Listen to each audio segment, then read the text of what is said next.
Hello and welcome. Welcome to the Lose Weight, Feel Great Summit. My name is Joanna Peterson, and I created this summit to share with you how a healthy lifestyle can transform your life. Mhm. I have with us today Ahlea Khadro. Thank you. I'm so honored to have you here today.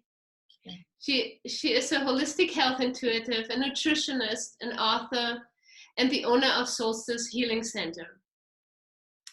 With all that being said, welcome. Thank you for being here. And please tell us a little bit more about you. Thank you. I want to acknowledge also all the effort that has gone into putting this together. And this morning, when I was preparing to connect with you, I thought about how beautiful it is when we gather and to reach out to people. And the main thing that and I'm speaking for both of us, is to give people out there a sense of not being alone. Mm-hmm.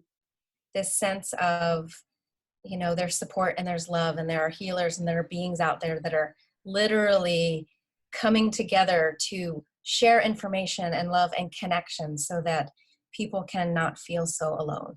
So I just want to acknowledge you in that.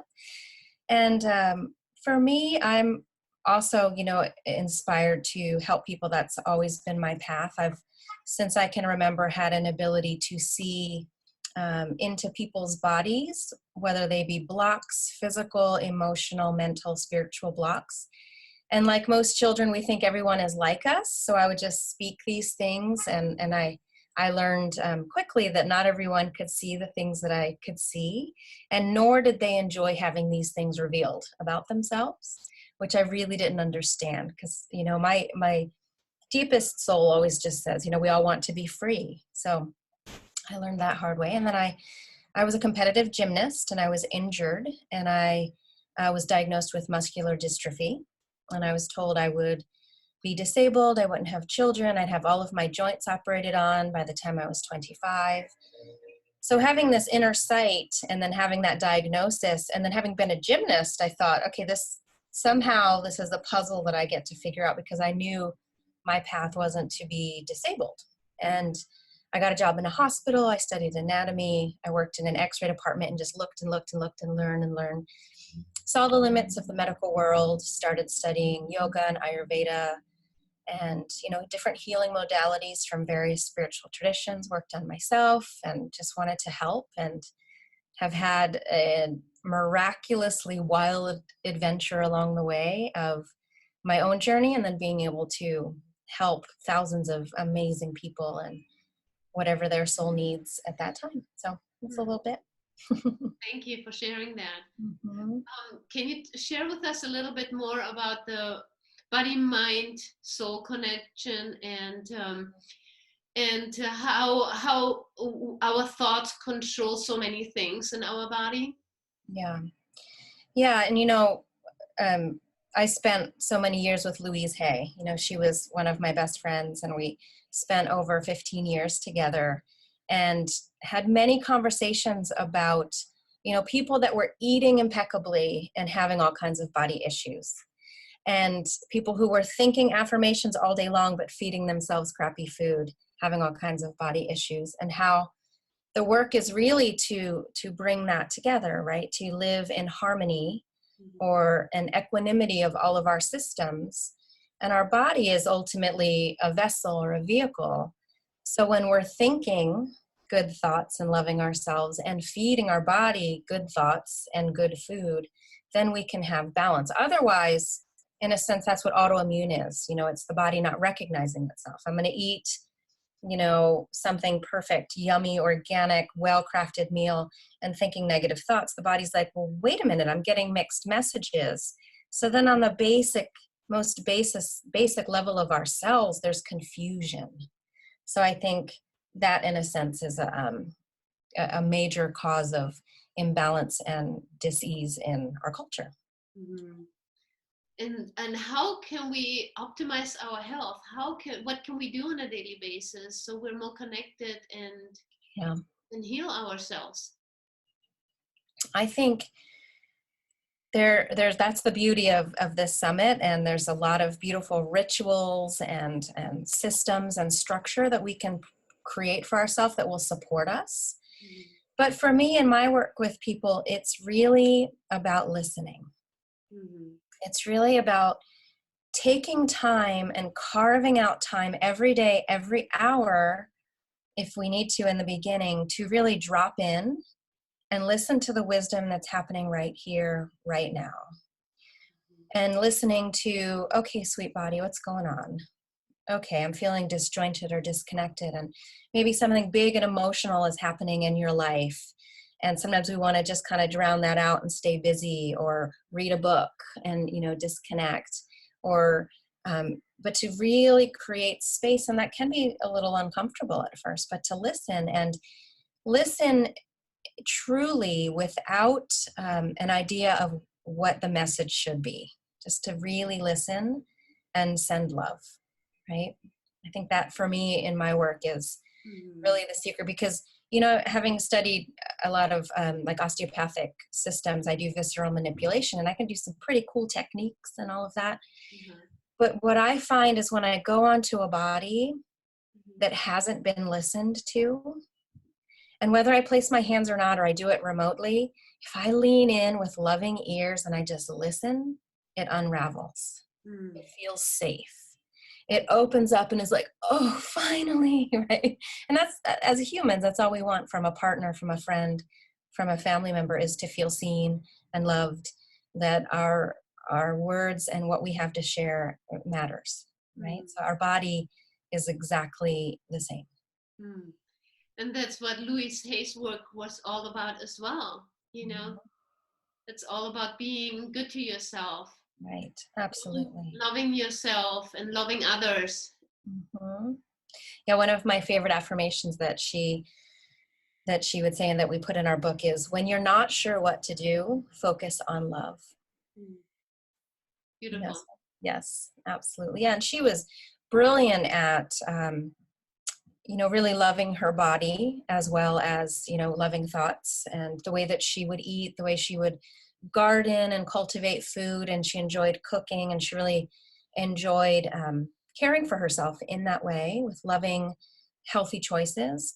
And then after she would travel, she would come back home, and she had she was the queen of systems. Like, she was so brilliant. I learned so much about how she would set up her life in a way to really support herself. So that it was, a really tangible and supportive way that she loved herself,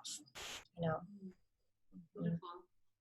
Ahlea, how does the body get affected when we put toxic foods in? Especially as a more intuitive person as you are, what do you see? How does the body respond? Well, sometimes the body, if it's very clean and clear, like a child, for example, metabolically, they're like a speed engine. They can just plow through everything. But when we've developed a body where maybe we have some bad body mechanics, or there's already a little imbalance, the toxicity, the way I see it, is it really is less about the physical food and more about the emotional food and the intent behind eating something. So let's just say somebody's super clean and they're traveling and they're in a situation where they really need to eat and there's not a lot of healthy options. They're going to be fine, especially if they're mindful about it. But it's really the intent and the presence that goes into the eating. If it's from a place of, what I sometimes call the FU teenager that we all have within us, that's kind of like, I don't care right now, I want to eat this ice cream. I don't care right now, I want to have the bag of chips at the airport, even though there's a salad or whatever. If the person makes an agreement with themselves and they want to rebel, right? So there's the inability to sort of really express the root of the rebellion or the anger or the frustration, so they play it out with themselves. I more see that as the issue than the actual physical food. It's more the emotional, what I call psychic food, which is, psychic impressions that come in through the eyes, the ears, emotional experiences that build up blockages within our physical body. And then the yucky food sticks and builds, and right. And so the opposite, so when we eat very healthy and we keep that vessel clean, what do you see then? Yeah, it's almost like having a car that's clean. You know, when you have a dirty car, something that has dust all over, it's going to attract more dust. So when a vessel walks in and the cells are more, to me, it's like bright and shiny, more radiant cells that are primed and ready to receive positive thinking, or, you know, if someone's wanting to manifest something, it's like everything's just ready and scintillating with excitement and openness and connectivity. You know, there's an electrical charge that's, you know, like an electrical storm.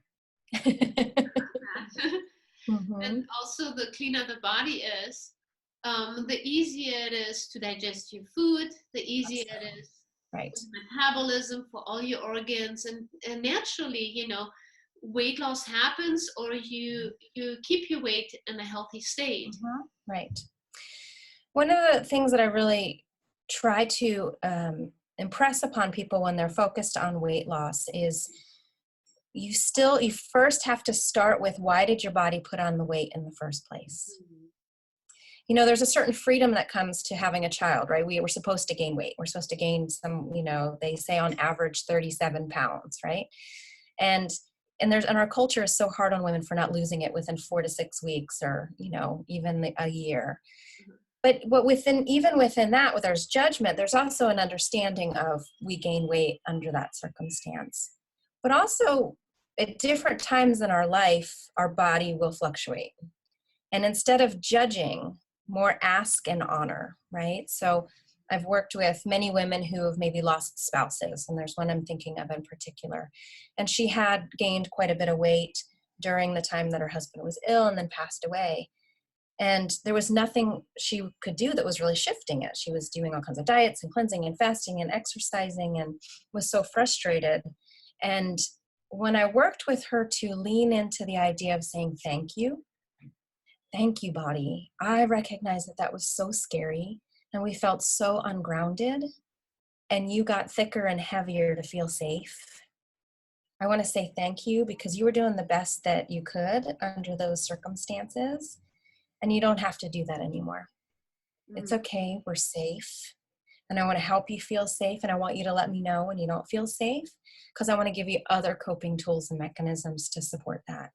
But sometimes that is, you know, something that can really unravel someone that's stuck with a weight loss. You know, they feel really trapped, like something's not shifting. Yeah, isn't that amazing how much emotions we can hold in and not letting go, even if it's just weight or anything? Mm-hmm. It sits there. Absolutely. And said, it's like a protective shield. Right. And nothing can shift until we let that go. Yeah. Absolutely. And the way that the tissues of our body actually hold our memories and the stories and those messages. And, you know, just like if you ask a best friend to be like, or like a dog, let's say, you know, you have a dog that is really protective, and it's like holding guard, and it felt threatened. It might take that dog a little while to like relax and go back to being like, okay, we're safe. It's like, no, I had a really intense job here. I need to hold this until I'm really given permission to let go. And the other part I find that drives it is just, you know, simply our nervous system of helping people and empowering people to understand more of the mechanism of the central nervous system of, you know, sympathetic and parasympathetic. Sympathetic is fight, flight, freeze, and what I like to add, focus, right? Because we're in a culture of production and ambition and, you know, competition. And so it's this like tunnel vision of focus. And then parasympathetic is this rest and digest and heal and rejuvenate. And this should be home base. And this should be something we can access when needed. But our culture has it the opposite. We're sympathetic, and people might get parasympathetic at a yoga class, but sometimes we have to go to yoga to do this. Instead of, you know, I love this idea that the natural pace of life is slow to medium. That home base of parasympathetic is where the body can let go of weight, where the body can feel safe, where the body can remember And you know, the body wants to heal. It wants to be balanced. It is doing a miraculous job of digesting whatever we put in our mouth and pumping blood and sending cells. It's like this miraculous universe. Mm-hmm. I Yeah. think if people had more gratitude for our body, start there. Yes. Yeah. And we become one with our food because we're Mhm. eating it. So Totally. it's creating Right. so much in our body. And another thing that really I see is when we have a certain body image in mind, a certain way we want to look, Oh, yeah. but, Yeah. but everyone holds weight differently. And, you know, there are some people that naturally are built differently, Mhm. and they feel comfortable in a certain weight, and there's other people, you know, they feel comfortable in a different weight. I mean, we can't be all the same. I have some Thank clients, goodness. yeah, right, thank Yeah. goodness. I have some clients that are 100 pounds and they love their weight, they feel, and they are healthy and they're in a healthy state. So that's what matters. And I have clients that are over 200 pounds and they're in a healthy state and they feel great. Exactly. Yeah, and Absolutely. that's exactly just when you start loving your body and loving and feeling good about yourself and where you're at. That's Mhm. what really matters. Right. Yeah. Absolutely. And I find that sometimes when people start dropping into that place, sometimes the weight will go a little bit bigger as you relax and then it drops. Or the other way, like the body fluctuates, just like you mentioned, we're all so unique and perfect. Sometimes when people are stressed, they lose weight. Sometimes when they're stressed, they gain weight. So, you know, there is not any right way for everyone. And that's where the listening has to come in.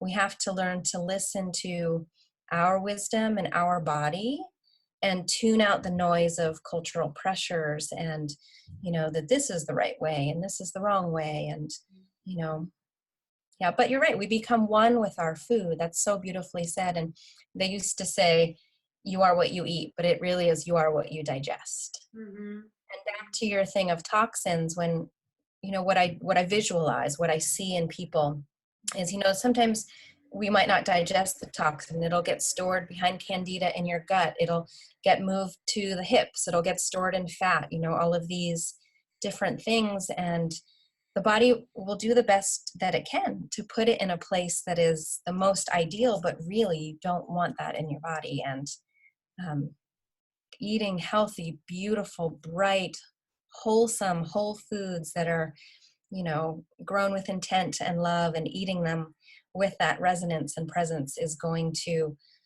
you know, just amplify everything that you're doing for yourself. It's a beautiful thing. I love that, you know, at least 3 times a day we have the opportunity to love ourselves well.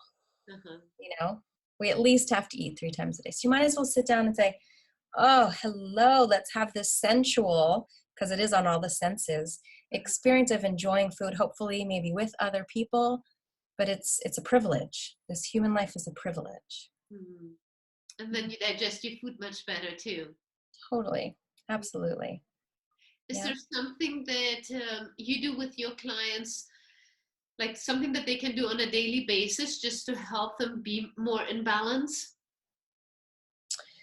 I'm, let's see, across the board, because I more help people curate things that are unique to them. But I would say, yeah, I like to do a practice where if you're in a cycle of self-hate, if you're in a place where you're just judging your body of, I'm not as flexible as I used to be, or my shoulder injury is not letting me play tennis the way I want to, or you know, these clothes don't fit. If you catch yourself in that place, drop back into, and at least, you know, twice a day, focus on a time where you did feel the way you want to feel. Mm-hmm.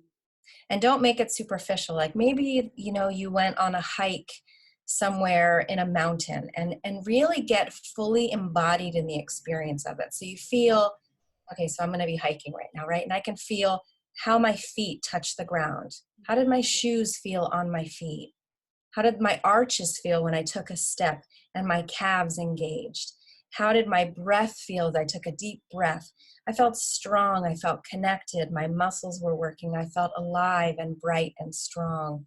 Whatever it was, whether it's dancing or swimming or, you know, a moment where your heart felt really happy. So you find a time when you were experiencing freedom in your human form and spend time there every day, because your cells remember that. Your cells remember and remind it, instead of focusing on, oh, well, you're not this and you're not that. But to really visualize in an embodied sense and feel the structures in the cells of your body, remind them of how miraculous and beautiful they can feel. I like that. How can we change our mindset when we have certain cravings? I love cravings. Cravings are powerful. So many people say to me, I tried doing what you said. I tried listening to my body and it doesn't work. It doesn't say anything. And I always say, well, how do you know when you have to poop? How do you know when you have to pee? And I bet you've had a time where you were in the middle of doing something. You literally stood up, walked across your house, opened up the refrigerator, and almost had something in your mouth before you had a conscious thought. Cravings are so powerful. They're so powerful because they stop you in your tracks and they tell you that your body wants something. So in the same way, like a toddler, right? When a toddler is hungry, and if you just say to the toddler, you're hungry, what do you want to eat? You know, the child's going to say ice cream, cookies, whatever. But if you know, as a parent, we know you can say to the child, you always give options. Would you like an apple with some peanut butter, or would you like a piece of cinnamon toast? If you give two options that are healthy, then there's a sense of empowerment. So in cravings, I used to, many years ago, and I'm very pitta, very fiery, so I used to crave a lot of ice cream. And I was brought up in a family where that was something we did together as a connection. So I would eat a lot of ice cream when I was stressed or my heat would get high. And I remember an Ayurvedic doctor I studied with told me I'd have to give it up. And I was like, that's insane. I can't. I literally use it to manage my nervous system. But it was starting to create inflammation in the gut. And in Ayurveda, we know about, you know, there's the different parts of the symphony of food. There's the taste in our mouth. Then there's how it digests. Then that's the kind of energy that it creates. And then what it does in our tissues. So ultimately, I was setting myself up to just keep craving more cold fat and wanting more ice cream. So I converted that into eating frozen dates because it gives me the cold fat and the sweet. And then I was able to completely remove that, and I don't have those cravings in the same way. But I literally thought it would be impossible for me to remove ice cream.